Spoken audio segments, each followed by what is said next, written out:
This podcast is a production of Unfiltered Studios. If you would like to know more about joining Unfiltered Studios, please visit our website at unfpod.com for more information. Hey there, Cam and crew. I am so sorry that I could not make it.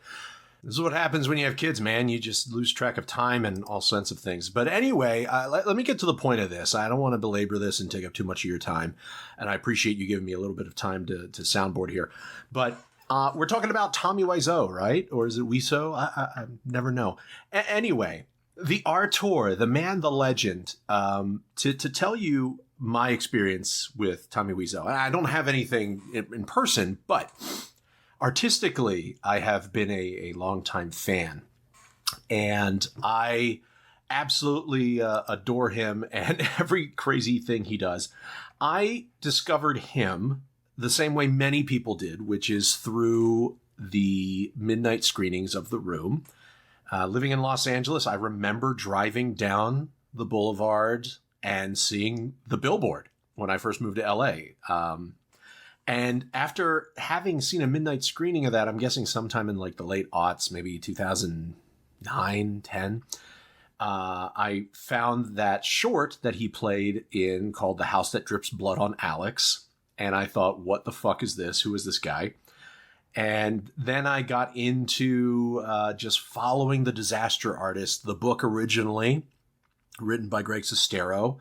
Fantastic book if you haven't read it. The movie did pretty good, but I think the book is just extra, and highly recommend the audiobook because Greg Sestero does a fucking great Tommy Wiseau impression. I love the man. I think he's fantastic.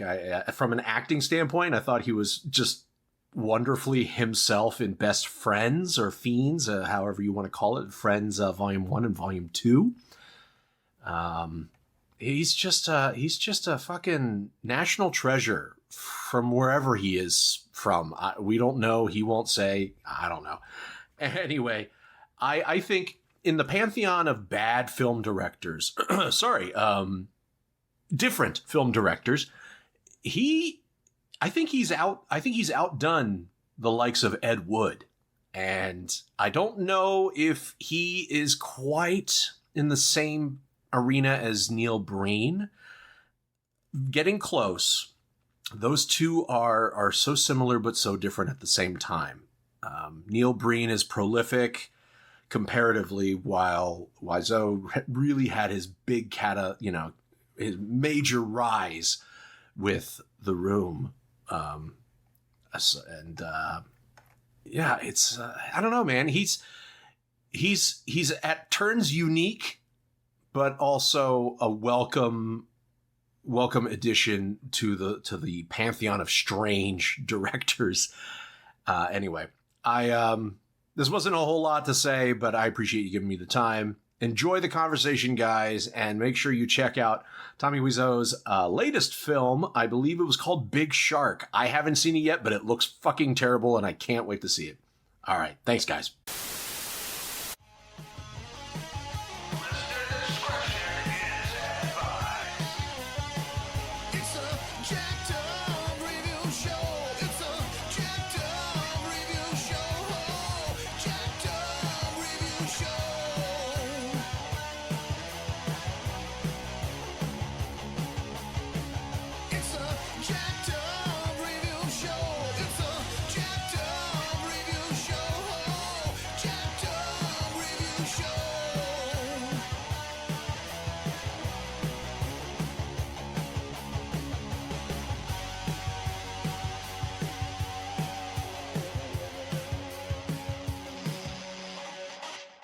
Oh, hi, Cam. Oh, hi, Tom. Hey. Oh, different Tom. So I was trying to avoid being thrown off a balcony by that maniac. Don't ever do therapy for him. Don't ever. Don't do it. That's such a crazy story. What a wonderful story, Mark. You've gotten past the part where he has sex, right? Like, I'm starting it over. Starting it over? Yeah. I've never seen it before. So we thought we'd do a special on the one, the only maniac, Tommy Wiseau. Yeah, I looked up the movies he did. I only managed to get well, I rewatched The Room, and then the only other movie I got was part 1 of Best Fiends or Friends, or however you're going to call that. Yeah, Yeah. best friends. And Yeah. so Wiseau was a madman. His actual ethnicity, he's Iranian, a Polish American. Okay, Polish, yeah. I could have sworn someone said he was an Arab at one point. So he has done everything since then. He's appeared as himself in The Disaster Artist, which is about the making of The Room. He has a special upcoming romantic drama called The Room Returns, starring Bob God. Odenkirk. It's a remake. It even has Mike Flanagan and some of his casting crew working together. You know him from Doctor Sleep and Oculus, Bly Manor, all the different Netflix horror mystery shows. And he appears the bad guy in Samurai Cop 2. He appeared in a bunch of other movies. Like, Yeah, the Samurai Cop 2 was one I was meaning to check out, but never got around to.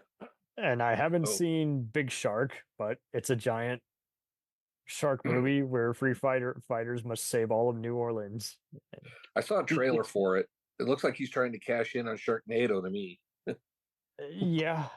I have seen parts of his internet sitcom, The Neighbors, that Retrospect showed clips of, and yeah, no thanks. I have You also- read The Disaster Artist by Greg Sestero, and that is a must read. Sorry, go ahead. I've also watched his Twitch channel. He has a Twitch channel. He does. And Does it make any coherentness? I'll put it this way: it has a feel of a little bit of Mystery Science Theater 3000 with a little bit of Space Ghost Coast to Coast, Oh my god. and it's a gaming channel of all things. I did read something about him, like video of him playing video games or something on something.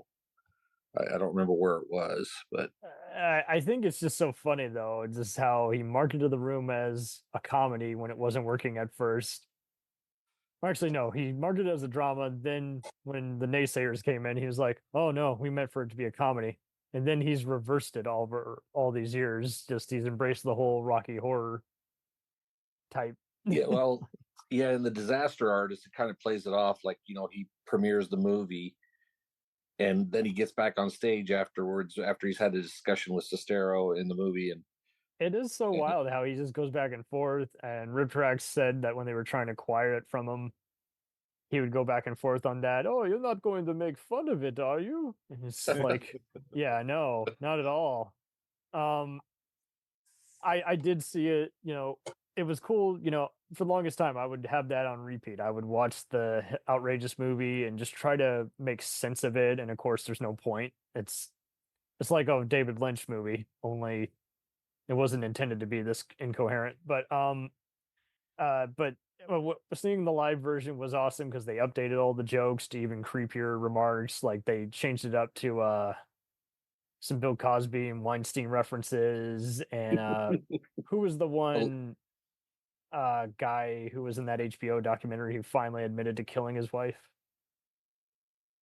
Robert Durst. That's who it was. They made a reference to him, and they made a bunch of other references. But since it's all remastered in HD, they ended up joking, "Hey, it yeah, now you're seeing incoherentness from the cinematography that you never saw on basic," and that just shows you how.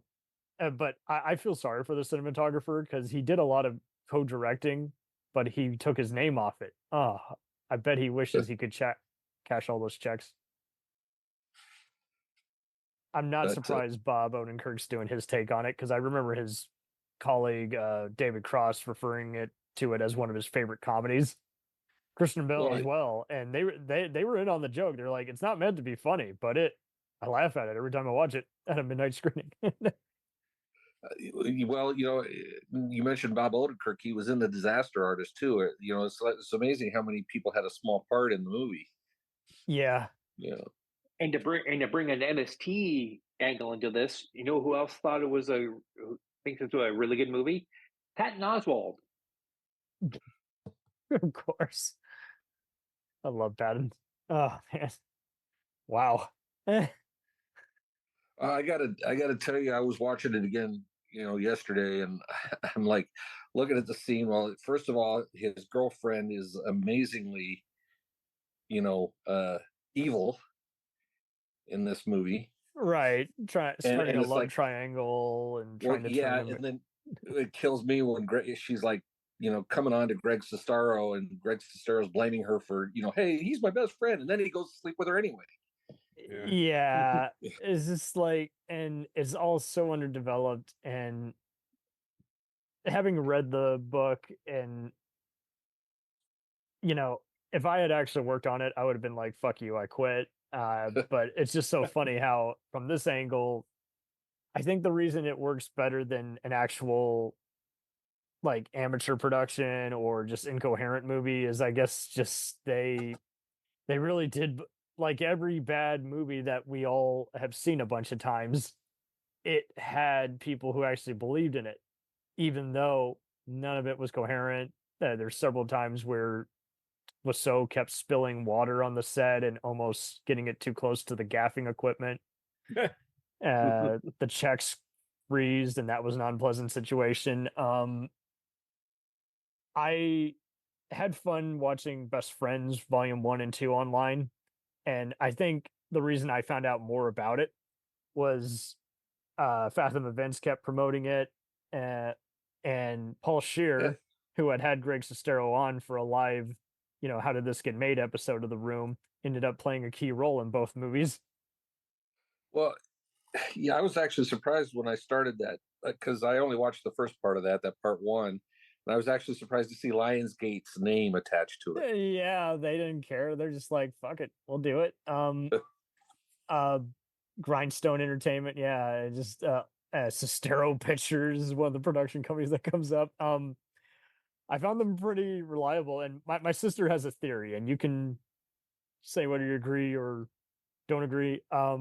She's like, he evolved backwards. He got the worst possible movie out of his system first, so he could make a good movie.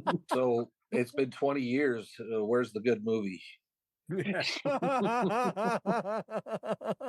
called The Disaster Artist. Well, that was something he didn't really have a hand in, except his name's attached. His name's attached to it, and he has a small part in it. But the AV Club loved Best Friends, but I love their review saying it makes great use of the idiosyncratic talents, suggesting that there's no such thing as a bad actor, only actors badly used. Well, I will say, watching it was better produced than The Room. It had better production value, and I wasn't. There didn't seem like any dead space, because I think that's the other problem with The Room. I think I'm actually surprised at how many people really took off on it, because like, if you were just an unsuspecting person and it had, I'm really surprised it's had a fan base all those years, because I never saw it at any Blockbuster. It was never on any of the movie channels.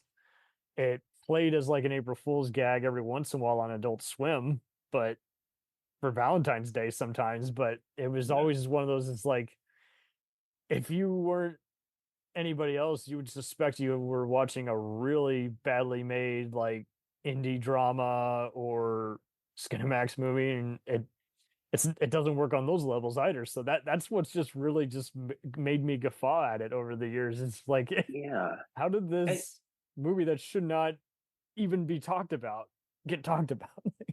yeah, and to go with its cult status, I put it on the same level as Hell Comes to Frogtown. I never saw it I never saw it advertised in any theater. I maybe glanced at it once or twice in a video store, but it has this cult following that it's impossible to truly understand. But it's one that if you get it, you get it. Well, I'll say this. I mean, yeah, I'll agree with the cult status, but Hell Comes to Frogtown is a better movie than The Room. Well, definitely better production. And that's saying something. It's more entertaining, I guess, because it's a monster movie with Roddy Piper. It's a USA Up All Night type movie, while The Room. I have come here to make a movie and chew bubble gum. And I'm all out of bubble gum. Oh my Just when you god. think you have all the answers, I change the questions. I changed the questions. Put on the damn No. glasses. So did you know about it before Riff Tracks? Did it? I did. Like, it would just casually keep getting brought up on like Entertainment Weekly. I'm like, what the hell is this movie? And then like I would say by the third time I had heard it, yes, Riff Tracks was blown up in 07, 08, and I'm like, okay, interesting. And but yeah, like it kept making the list of like infamous movies, and I think I was drawn to it because I'm like, okay, I know it's bad, but this seems like an interesting passion project as opposed to a bad comedy that's funny for the wrong reasons. Like, it's not something like Norbit or Ishtar where the ego got in the way of any potential punchline, but at the same time, like, I'm not okay. So think of it this way: like, instead of a bad, like, it's a vanity project, but the vanity is just so out there, you have to just laugh at it. It's like you can't believe that this many people went along with it and took themselves that seriously, compared to Well, an intentionally trashy movie, you know? you got to wonder. I mean, Tommy Wiseau doesn't seem like someone you could be close friends with because it would No. Oh my god, so yeah. it's amazing looking at that going, you know, how has Sestero maintained this relationship with him for 20 years or Other whatever? than they were both hungry for a starring role, and it's like Wiseau True. didn't fit in anything, and Sestero kept being a featured extra on an episode of Nash Bridges and movies like Gattaca, and you're like, oh my god. But yeah, like the fact that Wiseau would go to restaurants and ask for stuff that only an alien would ask for, like, can you heat up my cold drink? You're like, what? So I Yeah, well, think it's Sestero, you mentioned Sestero. He was in Puppet Master 4, which is another Riff Tracks movie. Yep. yes. No, and I remember, you know, when it came out, you know, I saw it live in the theater, and then Becky and I used to have all these. We used to have these Riff Tracks parties, and I even invited Thomas out. And I remember we watched The Room. Thomas Aquinas. We watched The Room, and then after it finished, I'm like, you know, the disaster movie's out. If I buy it, would you guys be wanting to watch it? Because usually we watch the Riff Tracks stuff as a party, as a marathon. But after The Room, I said, you guys want to check out Disaster Artist? They said, yeah. So that's what we did. And I don't know, Thomas, how'd you feel about that day? I loved it. I was curious, and I'll tell you, The Disaster Artist was a better movie than it had a right to be. And not quite Ed Wood, but I liked it. Yeah, but by the same token, it really surprised me with just how good it was, just how you could actually see what was going on in the movie. You could say, yeah, that sounds plausible. that really could have happened.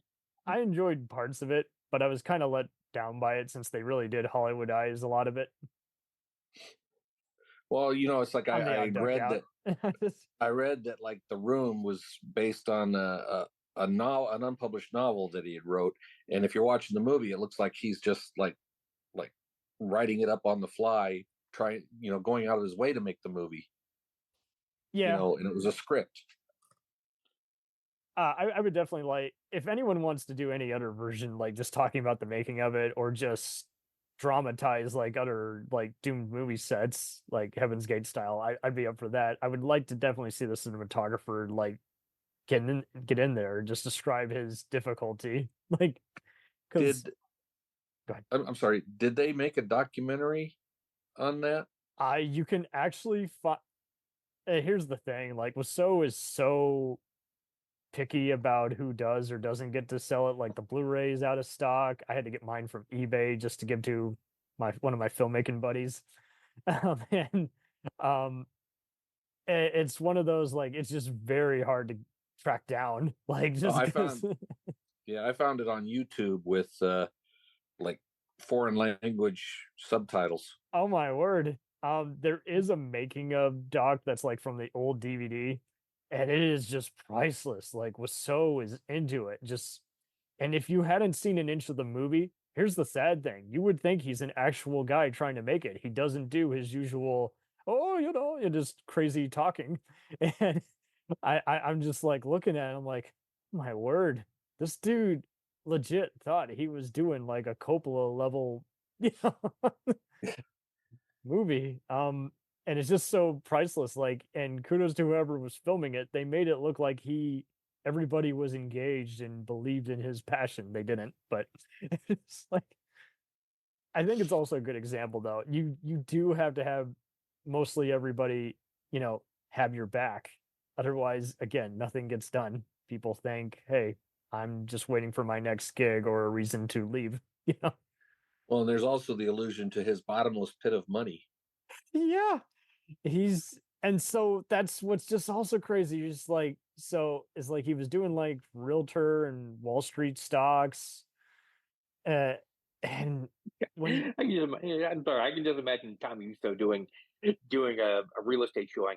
Yeah, you see, this is a nice split level, and you believe it's a rodeo, but it's actually continental. It's got a nice basement where you could put stuff. Yeah, he's the kind of guy who this house really likes you. Speak to the house. Speak to the house. Yeah, he's totally the guy at gambling night who goes, "Oh no, I don't owe you anything. No, I won. No, I clearly won. I clearly have an ace. No, it's a fake. No, you cheat. No." You're telling me apart, dealer. You're telling my bank account apart. Yeah. I think that's the other thing too, just his overacting. He is one of the best overactors. And he thought it was legit. He thought he owned it. I guess he did. Well, you look at him and you can kind of see, he doesn't really take cues. He just kind of goes where he goes. Yeah, direction. Yeah, what's especially that harkens back to Samurai Cop 2. That there was a monologue that he does where he flubs the line, but he keeps going, and it makes it even better. Well, you've just secured for me what Becky and I are going to be watching this weekend. I do love the Samurai Cop guy. I wish he would do more stand up. I've seen him in legit movies and TV guest spots where I'm like, dude, he totally should have cashed in on the fact that people mistook him for a Stallone type. And I would have done it too. I would have probably phoned it in if I kept having an Indian director who didn't speak, like, wasn't on the same earth that I was, saying, no, you got to say this American phrase this incoherent way. Okay, sure, I guess. Yeah.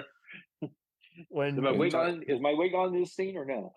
I'm curious to know what the guy looks like without a wig. Is he bald as hell? No, he's got, again, he looks like a Stallone guy. He used to be one of his bodyguards, and one of the other guys who was in some of Stallone's movies, he's one of the Russians that he blows up in Part 3, was also one of the bodyguards, and he just looks, he's still pretty jacked at the recent videos I've seen him talk on, and I think I like him better than, I guess, the Room guys, just because I think he just knew right away, hey, I'm going to take whatever work I can get. He was a typical kind of like many of those B movie guys. He knew what he was, and he didn't try to be anything more. And I think it's just so funny. Yeah, shortly after Samurai Cop, didn't he spend some time in prison? Nope. I thought he had.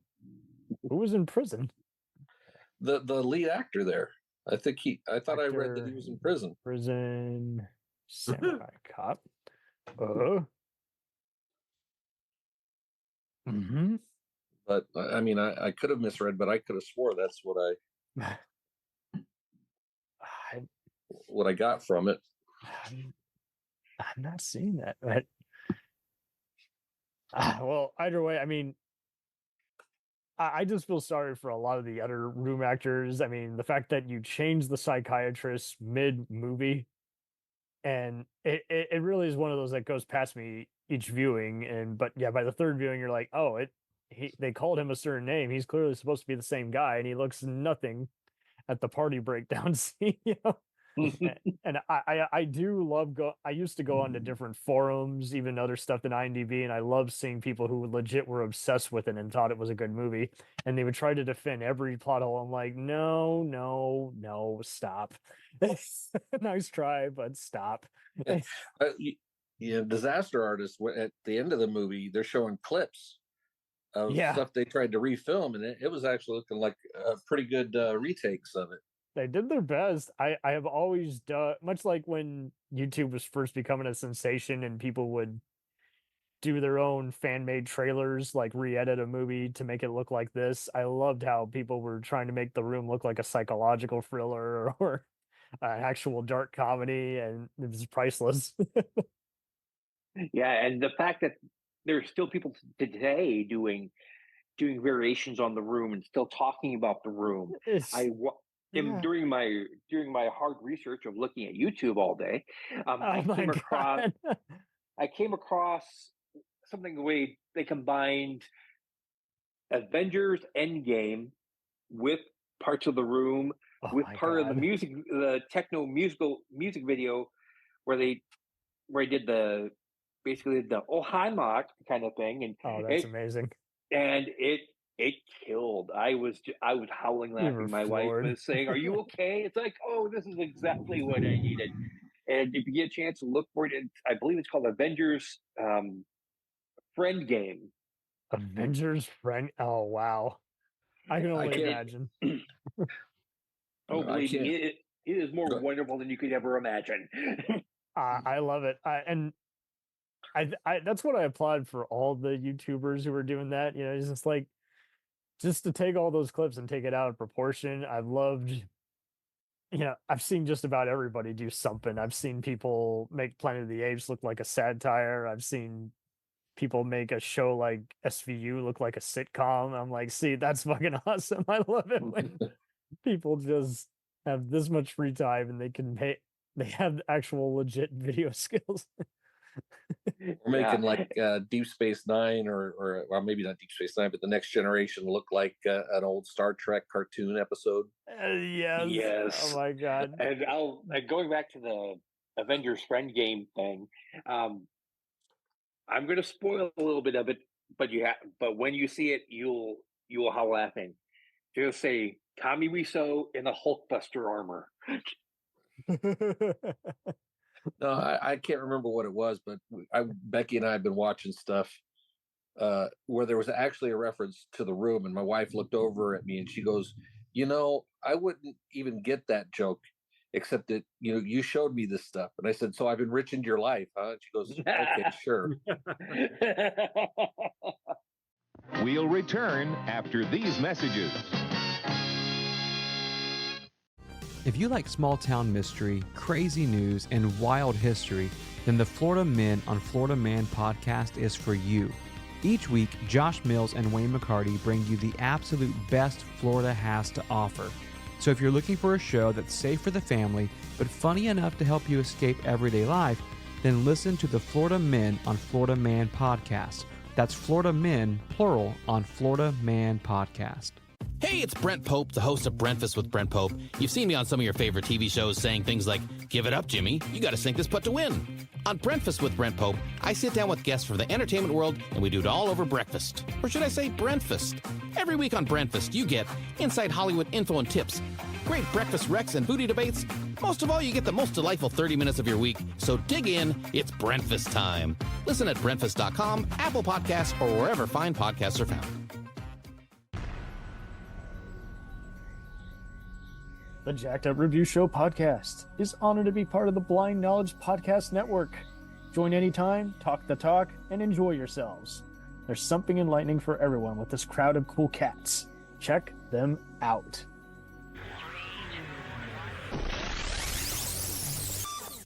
Wow. Now, we could talk about The Room pretty much all night long, and we would never get tired of it.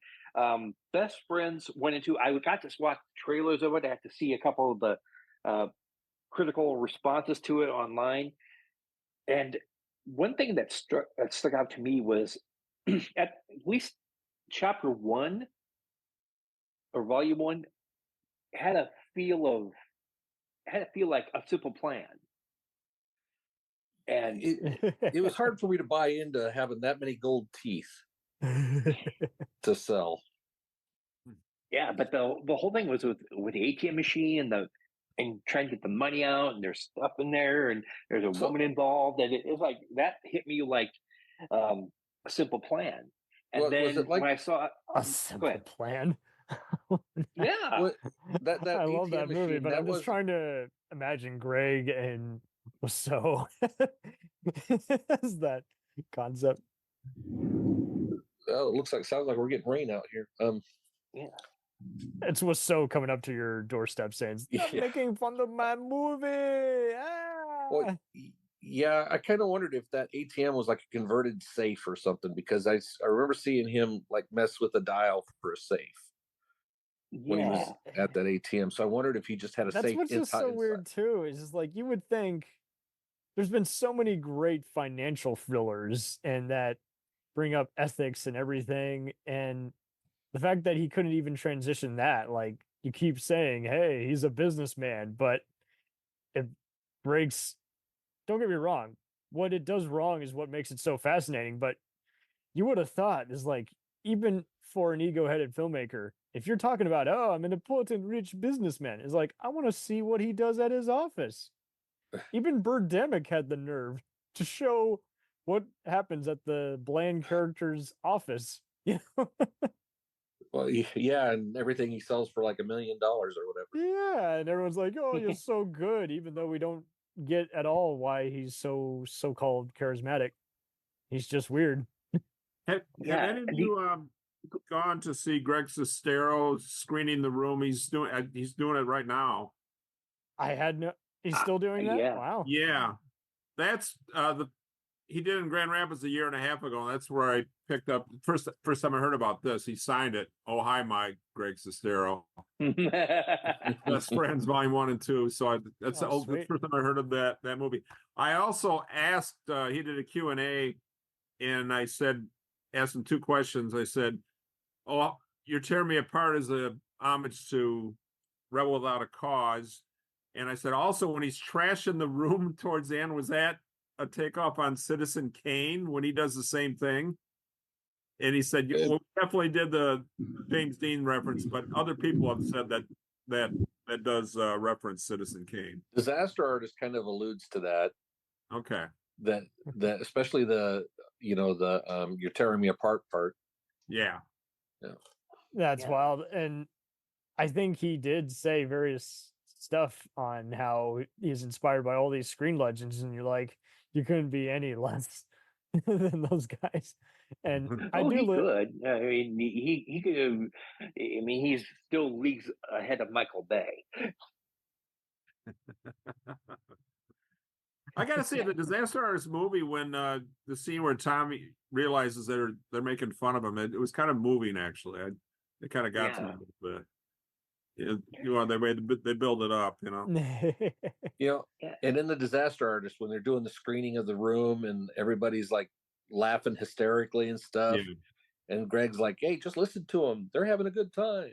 Yeah, I wondered if that was actually what happened. Okay, I mean, you definitely get a sense of. I always feel like half the time Sestero is keeping everybody's spirits up. It's like, it's okay. Our careers are going to take off. And of course, it took off, just not in the way anyone planned. But I do wonder if he had, extras typically have, what's that one line? It's like apples, carrots, something like you mentioned all these vegetables and fruits off just to make it look like you're having a synchronized conversation in the background. And I have a feeling Sestero must have given them some funny lines to just keep doing. He's like, hey, it doesn't matter. Just look like you want to be here in this party. You're the only life in the movie.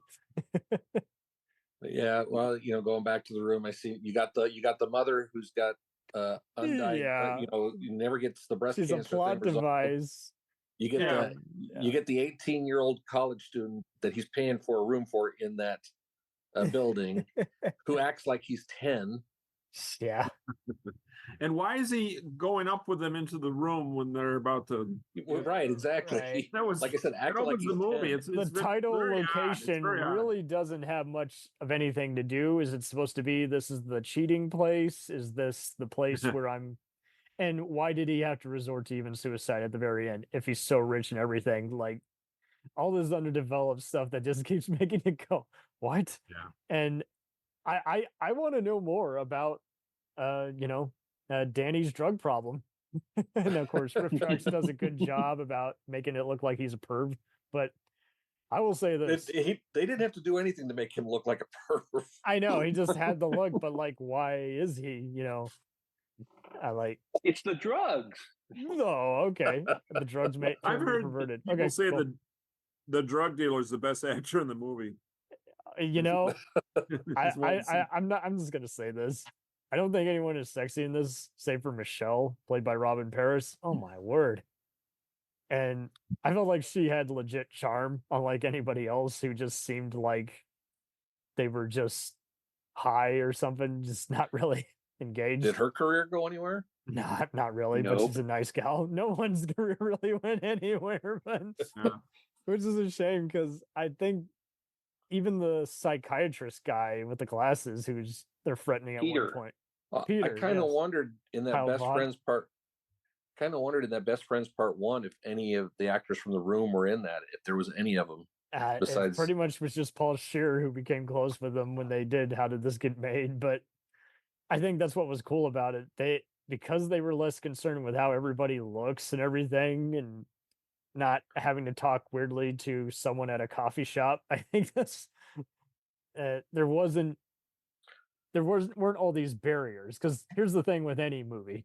When you become so obsessed with getting it done and continuity is not your middle name, you're just going to keep creating more and more holes that you're going to sink into. And it's just so funny how they're just on a beach walking around and there's still a crime component, but they're just playing off each other because they were comfortable with each other. And I think that's the thing, that Greg and Tommy were comfortable at first, but no one else was. So it was already an uphill battle even before trying to get the crew to trust them, which they reluctantly did. I can't remember, why does he wind up in a suit of armor in that thing too? In Which one is that? In Best Friends, volume Best 2. Friends. Volume 2. Volume 2. Okay. Oh yeah, that's right. Well, shit. See, Is it because he was distorted from falling off the cliff, or we're doing? So he survives the fall off the cliff. Yeah. Okay. I I kinda Oh, got see, a you haven't seen volume 2. no, No. Yeah, I totally right. I'm spaced ruining it. it for you. I'm sorry. It's okay. It's been out since 2017. You can spoil it. Yeah. Yeah, the weird thing is that in the reviews I've seen, it's not really clear whether he survived because they mentioned that a lot of the scenes that from Volume 2 were basically rehashes or whatever from Volume 1, so that leaves that ambiguous. Oh, So- flashbacks. Okay. But with Yeah, but by the same token, the whole movie, volumes 1 and 2, seemed kind of disjointed, where it takes you one direction, like it's a simple plan. Then they've got the coroner aspect of it, which makes me think of Reanimator and Oh my different things like God. that. And Now I want to see Wiseau play So- off Jeffrey Combs. So, and that was another thing. I'm watching this and going, so does, as a coroner or as an undertaker or whatever he is, it's common for him to keep and save like pieces of these dead bodies. That's weird. I mean, Yeah. that also kind of gave me a sort of a creepy face-off kind of feel too at the same time.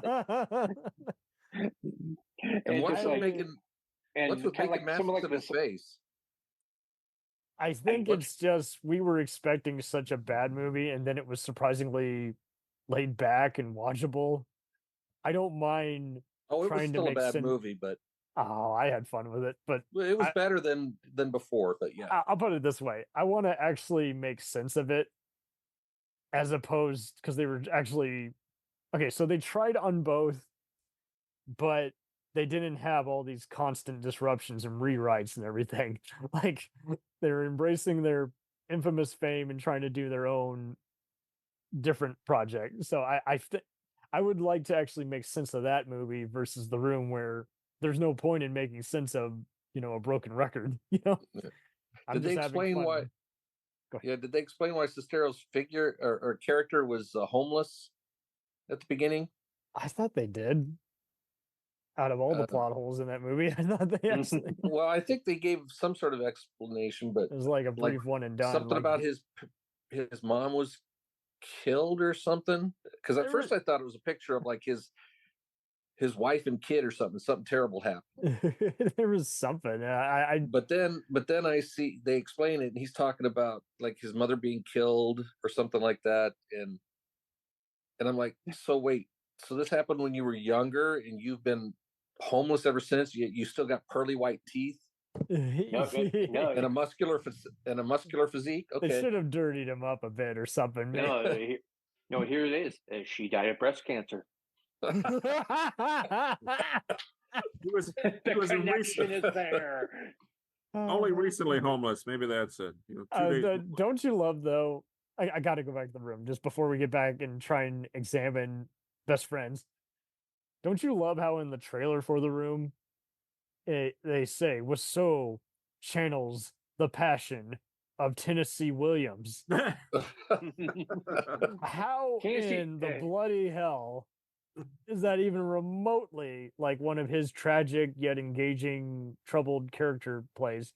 But that might apply more to Best Friends. There is a bit of that. I don't know. The thing of it is that The Room actually started out as a play. What? So that's what they don't even allude to that in The Disaster Artist.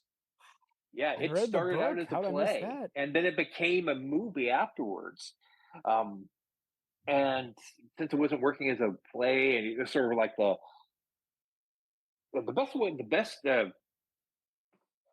best review I've ever seen or heard of it is from a few guys online. They have a podcast called the Old School Wrestling Video Podcast. I love it already. That's a great one. And they do The Room. They've done Samurai Cop 2. They've done movies. They mostly focus on professional wrestling, but those little excerpts into little excursions into movie reviews, especially The Room, it was just amazing. And that's where I found out that The Room was actually originally set up as a play, almost like a one-room play. I want to see a play that of it would now. make sense for why it was called The Room, and probably the play taking place all inside that one place, the one location. There needs to be a play of it now. There needs to be. Like, someone needs to do it on Broadway. Get some bigger actors on it. The Room, the musical. The Room, there we the go. musical. So what would you do to fix The Room? Everyone's harped on it, made fun of it. Anything can be fixed if you put more time into it and fix what's not working. How would you fix it? Well, don't green screen the rooftop scenes for one thing. Why couldn't they just use an actual rooftop? I would cut out all the playing around in a football. Like, if we're gonna feature that, we gotta like have that be a flashback where they were doing some frat boy shit or some stupid thing, some dare. Like, hey, we're doing it might actually make better sense than a YouTube thing. Hey, we're being a flash mob. We're all in tuxes playing football. Can you go along with this? We want to prank the teacher or something. You would have to just do something to make it funny, as opposed to, I don't know what I'm watching right now. Or have Quentin Tarantino teach him dialogue. Oh God, that'd be 4 hours long and still not be good. I mean, you know what I think the funniest line in the movie is when he goes to the flower shop. Oh, hi, Tommy. I didn't recognize you. He doesn't look like anybody else on the planet. And he also mentioned, how do you not mentions you're my favorite. You're my favorite customer. You're my favorite customer. Favorite customer, but I didn't recognize you. Yeah. I saw him in The Best Friends when he first shows up, and he's wearing these high-heeled, like Kiss-like looking boots. Like, is that his normal wear? I think I blocked out some of that, both movies. I have to watch them again. I guess we're gonna have to. Oh, here's the big scene. Oh, hi, Mark. Hi, Mark. Yeah. Well, in the disaster artist, they allude to the fact that he had to retake that scene like a ton of times to get it Oh, right. really? Yeah. Yeah. I still They didn't get it did. right. Have you ever seen the YouTube video of Melissa Benoit doing that scene as Supergirl? Oh, wow. Oh my Yeah, gosh. it's on you. It's funny. I know on that American version of like Sherlock Holmes Elementary, they did a reference to Monos on one episode, and that lit a bunch of Misties up. They're like, "Oh my god, validation by a mainstream show on a infamous movies." But I am surprised more people haven't talked about The Room. Yeah. I mean, it wasn't part of the TV show, but there is an outtake of her doing that. It's, Oh, it's jeez. pretty funny. That's easy the to other thing too. Film buffs love it. Like film crew guys, you say, "Oh, hi, Mark," or "You're tearing me apart." The film guys instantly know what you're talking about, unless they're cynical and don't really. They do so much working on movies they don't have to make time to watch it.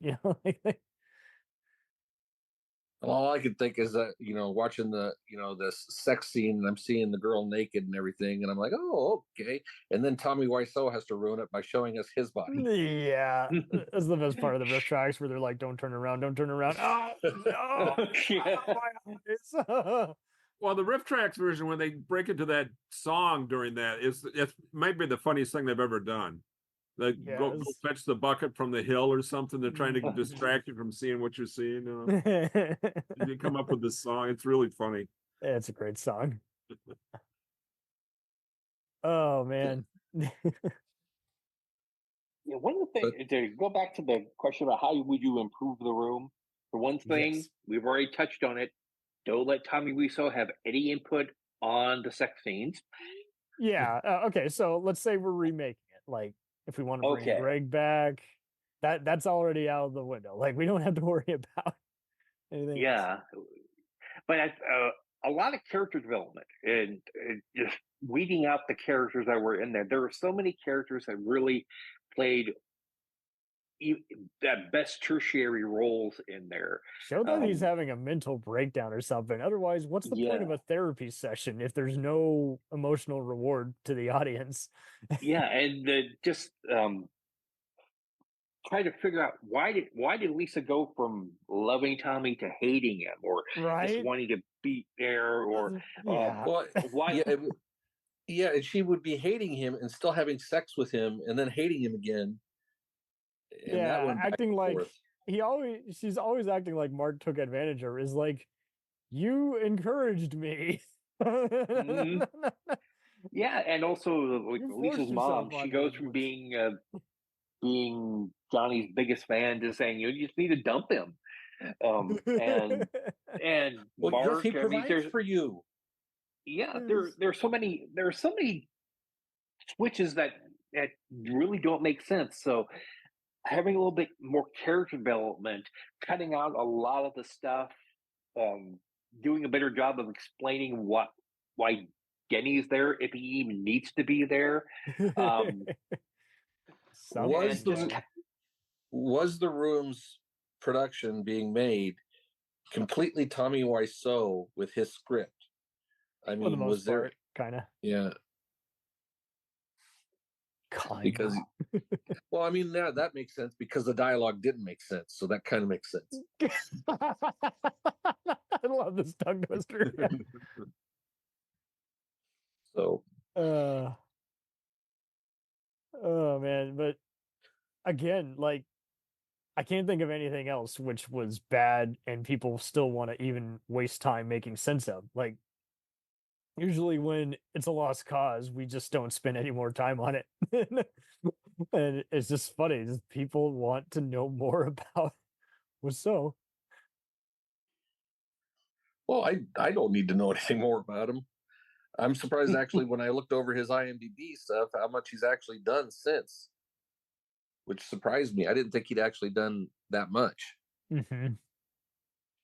But and so So he did Best Friends 1 and 2. Is that the 2 other movies, or was there? Yeah, that's pretty much all I was focusing on, just because Okay. Yeah.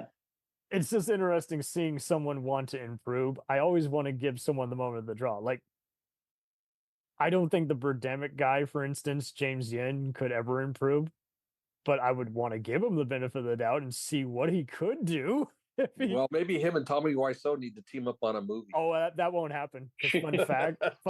No. For real, like years ago, I saw an video interview with Yin. Like, he legit hates The Room, but he thinks his work is a masterpiece. That's how ego-driven he is. So Well, they both so kind here's of what- are, though. Yeah. it's like hearing So here- football players talk shit about another team, but they're not much better. And you're like, really? Okay. Well, not everybody can be the Detroit Lions. Sorry, Mike. I just knew there was going to be something thrown at someone else. My God.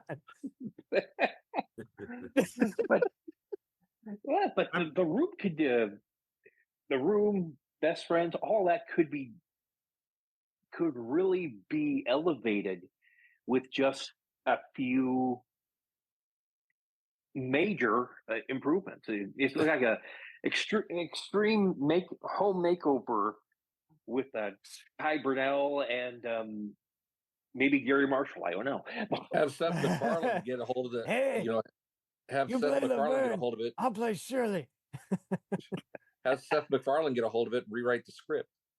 I would actually see that. Like, if Yeah.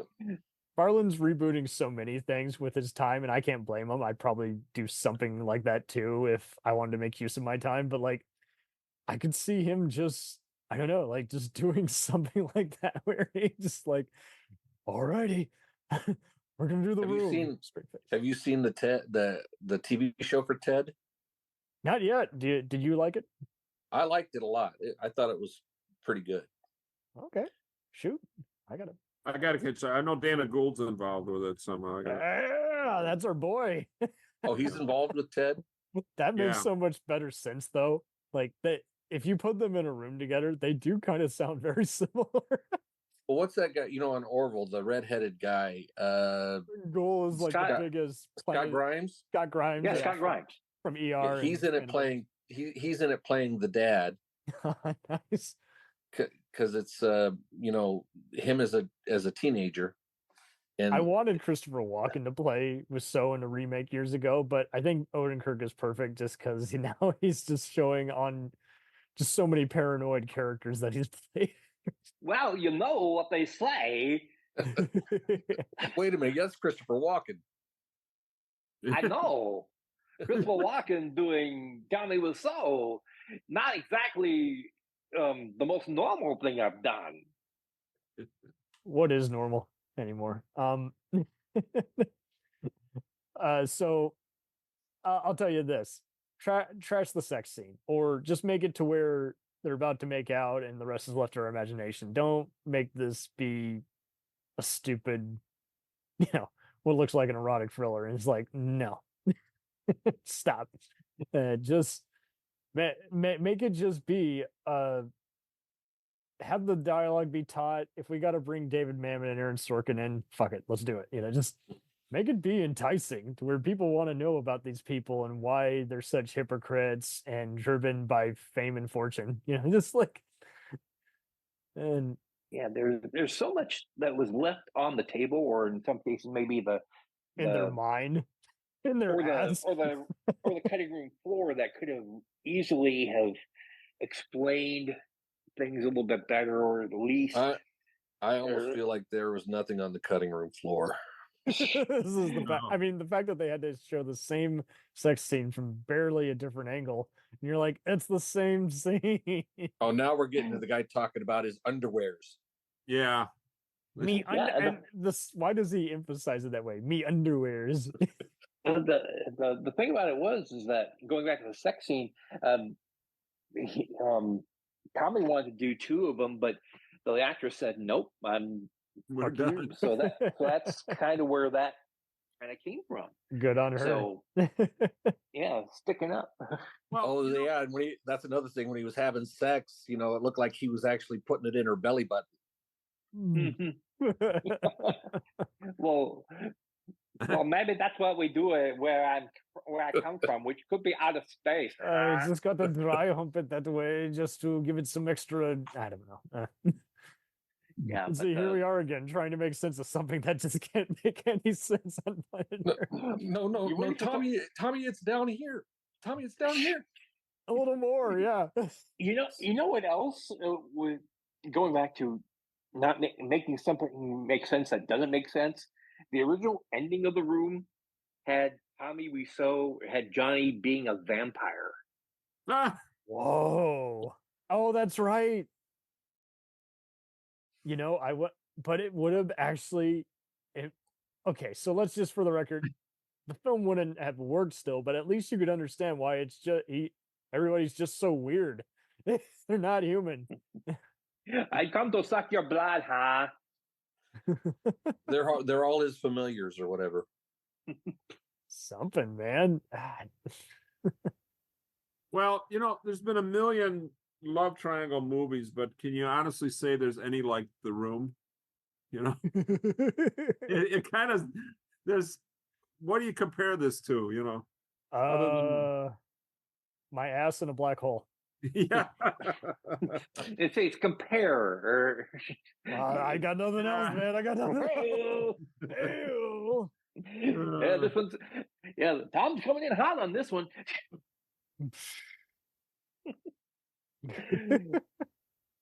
So, how does Best Friends end?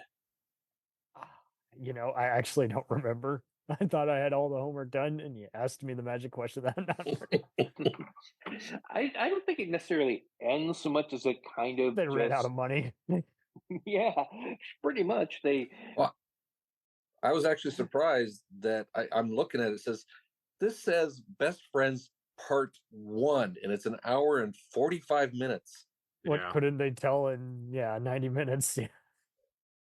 And I'm sitting there going, well, I'm gonna watch it, but I kind of don't want to. And then I was gonna try to get to Part 2, but I had trouble trying to find it. Yeah, I've actually found it. If you have YouTube Premium, both volumes 1 and 2 are on there for free. Oh, okay. For free. I saw Part 1 for free. Part 2, I did see that on there, but I had to pay something for it. Okay. Yeah, I didn't spend any money on these, and no one should either. But do get you a Blu-ray of The Room. Give it to someone as a April Fool's joke. I'll just record off my riff tracks. That's probably better. Oh, there you go. Or the whole thing is that if you have somebody who's really down, really kind of depressed, maybe they're going through a job loss, or they're trying to find their way in life, give them The Room and say, "This motherfucker made a movie. You can do better. You can do better." Well, you could just, if they're really depressed, you can show them that movie, and they will feel better anyway, because at least that's not their life. Yeah. Oh, and don't forget the parentheses around the R in Friends, so it's Best Fiends. That's what I was wondering about, because it does. They have the it's the labeled R as a legit comedy thriller. I feel it's not funny, but I love their chemistry together because they actually seemed like they wanted to finish this movie, as opposed to Greg's being like, "Tommy, you're driving me over the edge. I can't stand up for you anymore." Well, I did see a brief interview with him where he's talking about he wrote the movie. He's trying to show that Tommy Wiseau had range or whatever, and I'm like, I didn't see it. Well, to be I'll fair, never understand what he sees in his friend. He has range. It may be the range of a Daisy air rifle, but still, it's range. Of an air rifle. It's not even Shatner level camp where you're like, I want him to overact, Be gone. Be gone. Now, you know what? Let's remake Lisa, The Room you with are. Lisa, you are. And I was just rolling my eyes. Tearing me apart. You are tearing me apart. No. I was rolling.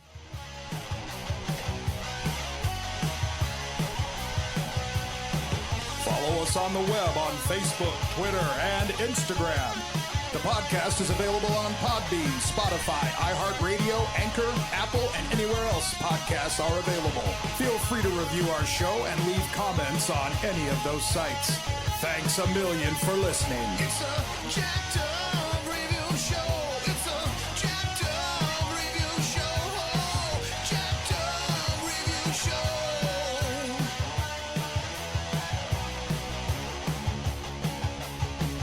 It's a jacked up review show.